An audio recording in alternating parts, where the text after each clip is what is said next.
Madam இப்போ பிரதமர் முன்னாடி கம்பராமாயணத்தில் என்ன பகுதி பாடினாங்க அதை பாடலா பாடினீங்கன்னா உடனடியாக சொன்னீங்கன்னா அவர் எப்படி அதுக்கு மிக இது பண்ணார் ரியாக்ட் பண்ணார்? கம்பராமாயணத்திலிருந்து 4 பாடல்களை பாடலா சொல்லி, அதுக்கு தமிழ்ல பாடலா சொல்லி, அதுக்கு ஆங்கிலத்துல உரை சொல்லி, அதுக்கப்புறம் குருச்சரன் சிக்கல் குருச்சரன் அதை பாட்டா பாடி காட்டினாரு.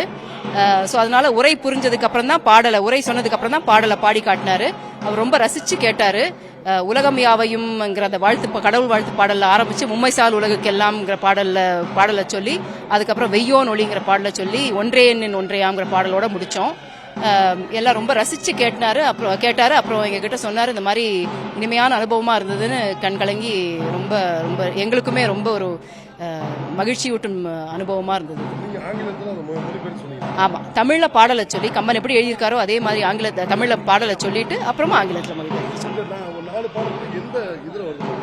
அதாவது உலகம் யாவையும் தாமுலவாக்கலும்ங்கிற அந்த பாடல் வந்து கடவுள் வாழ்த்து பாடல், பாலகாண்டத்துல கடவுள் வாழ்த்து பாடல். மும்மைசால் உலகுக்கெல்லாம்ங்கிற பாடல் வந்து வாலிவதை படலத்துல கிஷ்கிந்தா காண்டத்துல வருது. அடுத்தது வெய்யோன் ஒளிங்கிற பாடல் வந்து கங்கை படலத்துல வருது, அது வந்து அயோத்தியா காண்டத்துல வருது. கடைசியில யுத்த காண்ட கடவுள் வாழ்த்து பாடல் தான் ஒன்றே எண்ணின் ஒன்றையா. அதாவது கம்பனுடைய மேன்மை, கம்பனுடைய மேதாவிலாசம், 10,800க்கும் மேற்பட்ட பாடல்கள், ஒவ்வொரு பாடலும் 4 வரி இந்த மண்டபத்தில் தான் அவர் அரங்கேற்றினாரு. அந்த மேதாவிலாசம் எப்படிப்பட்ட கவிஞர் அவர்னா, அவருக்கு என்ன ராமர் அவர் கடவுளா பார்த்தாரு, ராமர் ஒரு மகனா ராமன் மேல அன்பு வச்சிருந்தாரு.